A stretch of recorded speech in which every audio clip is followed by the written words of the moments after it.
ايه اللي مش طبيعي في ان العروسه تبوس ايد عريسها؟ ايه اللي مش طبيعي؟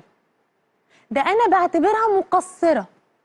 الجواز ده طلع حلو قوي يا ادم والله العظيم. ده الجواز ده ولا قايم من النوم؟ لا والله الجواز ده طلع عسل.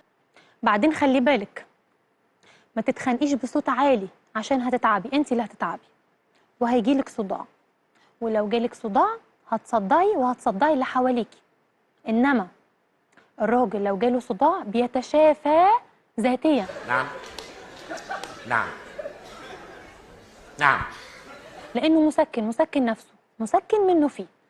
انت لما يجيلك صداع مش هتتشافي ذاتيا، مش هتخفي، هتقعدي كده قاعده لنا بصداعك كده، مش هتلاقي مسكن، مش هتلاقي مسكن.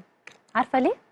عشان الراجل هو اصل الماده الفعاله للمسكن. اي مسكن، اي مسكن ممكن تتخيليه في حياتك. السلام عليكم. ايه ده ايه ده المجتمع ده. بل من الممكن ان يكون الرجل اقوى فاعليه من المسكن. شوفي بقى، انا بقى يعني رايي الشخصي مش عارفه اخترعوا المسكن ليه. والله مش عارفه اخترعوه ليه والراجل موجود في الدنيا. ليه ناخد مسكن والراجل موجود؟ نعمه ربنا في الارض، من الطبيعه، طبيعي، مش حاجه مصطنعه، انسان بشري، مش اعشاب ولا لا، حاجه طبيعيه من الطبيعه ومسكن طبيعي. يا اخي الشعب المصري ده بيهرج في اي وقت والله، حتى لو في نصيبه.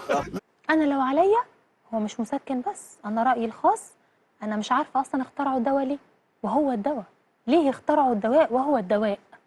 لا قول لي انا بحبك، قول لي انا بحبك عشان ما اموتش نفسي. هرمي نفسي تحت الشريط والمصحف لو ما قلت لي انا بحبك. بس اوعى سيبني. قول لي بحبك. طيب قول لي طيب بحبك. شوفي، لن تنعمي، لن تنعمي ولن تهنئي في هذه الدنيا الا باحترام الرجل.